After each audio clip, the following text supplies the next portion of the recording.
excitement around it, when it does show, it's pretty high. So we're able to show those examples, coach off of that, and just keep bringing positive energy. All we have time to do is coach, teach, and push. We don't have time for any negativity or any nonsense. A couple guys have said that you guys watch film on New England. You mentioned it as well every day. What are the specific things you're showing them to, I guess, replicate? I think it's important to point out that sometimes it's misinterpreted that the pros kind of take it easy because they're pros. And there's a team that has gone on a run that's never been done before, but yet every single day to start practice, they're working a turnover drill, a tackling drill, and it's live bullets now. Okay, there's no holding back, there's no taking it easy because it's a 10-year veteran. They're getting after each other, understanding that iron sharpens iron, and that's the only way they can get better. And so they're committed to that process. Those are the types of processes that I've been used to implementing, and what we've implemented here now, and I think it'll pay major dividends as long as we keep working at it. So it's more of a culture example than a scheme thing? Without a doubt. You know, if that's, at the end of the day, we talk about a lot of little aspects to it, but the most important thing we have to do is establish a culture that does not tolerate anything less but your best. And that's catchy now. You know, you develop an intolerance for anything that's not positive, you become a pretty strong locker room, you know, both from a coaching staff standpoint and a player staff standpoint. And that's been, boom, what we've been hammering home all the time. What's the main emphasis on today's practice? Well, today we're going to continue working along the lines of inside run drills where we're working 7-on-7. We're going to transition to, I would say we call nickel force drill, and try to play some loose plays both on offense and defense. Getting the ball in the perimeter in terms of bubbles, screens, outside runs, defending that, having safeties run the alley and play support. And then we're going to come together again, we're going to work blitz drill. So we're going to try to test every protection and every run against our pressures.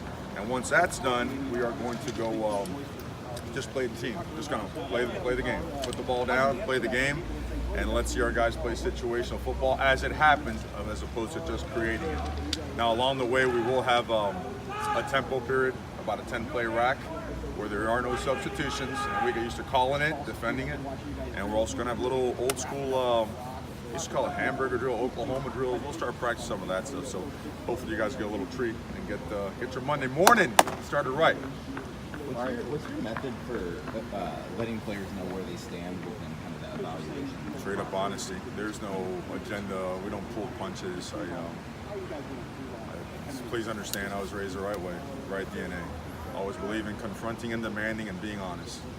We have that understanding with our players, and that can never be broken. That can never be violated. You violate that, you violate trust. We need to get back to reality. You know what I mean? Noise and hype that doesn't help us get better is irrelevant to us right now.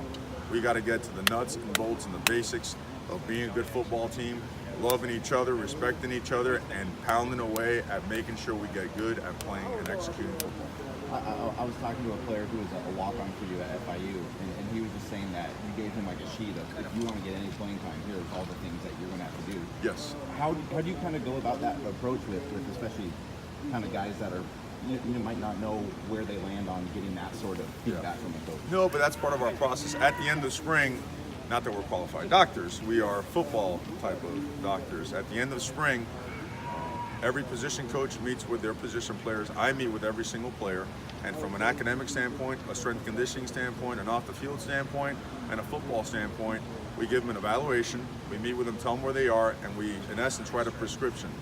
These are the positive, these are the things we have to work on, and this is what we're going to do to get better at those things we're not good at right now.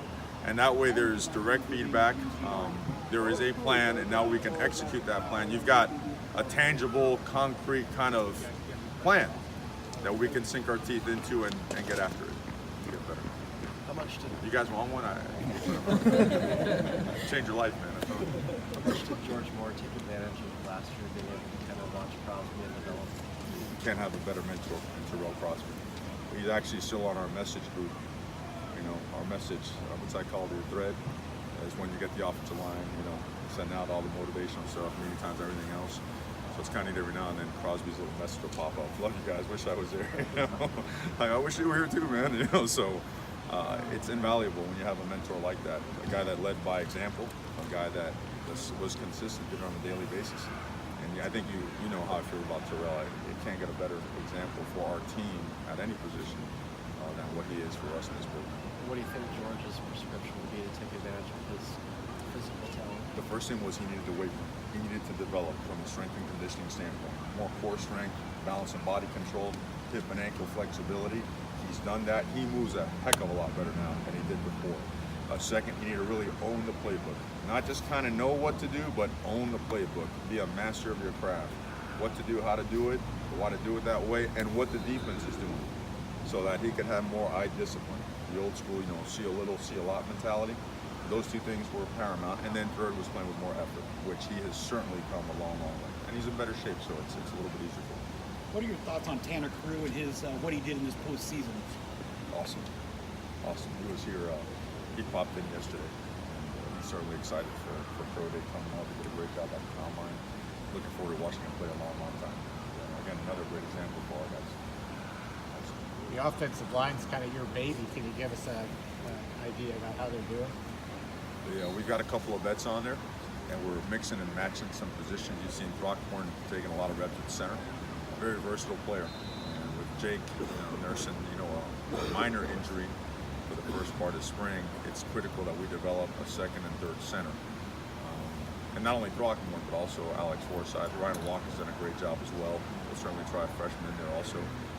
What they have is a tremendous amount of pride, a high achieving attitude in everything that they do, their approach to the game.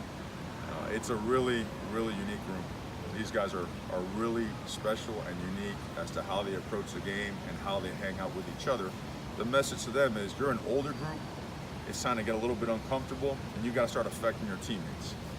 It's not just about the room anymore. You've established that. You're tight, you work hard, you do things together.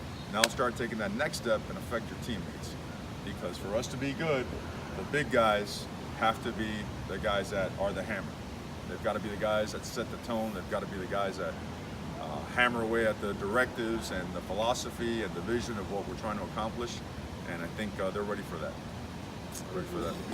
With Coach Mirabal, have you seen the players kind of take to him and his teachings here really well? I think Coach Mirabal's done an awesome job. I think you're going to see that the coaches that we have out there are true professionals.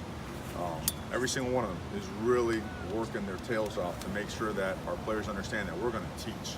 We're going to teach and coach, teach and coach, teach and coach. And when it doesn't go right, we're going to keep teaching it and just use the mother of all learning, the repetition, to get it right. And Coach Mirabal has done an outstanding job. I coach the O-line. Coach helps me there with the guards and centers, and he does a great job when I got to go take care of something else. So does Coach Whittle. So we've got 3 sets of eyes on those guys, and you need to, because you have 16 players there. They need it. It warrants that kind of attention. Good guys. Have a great day.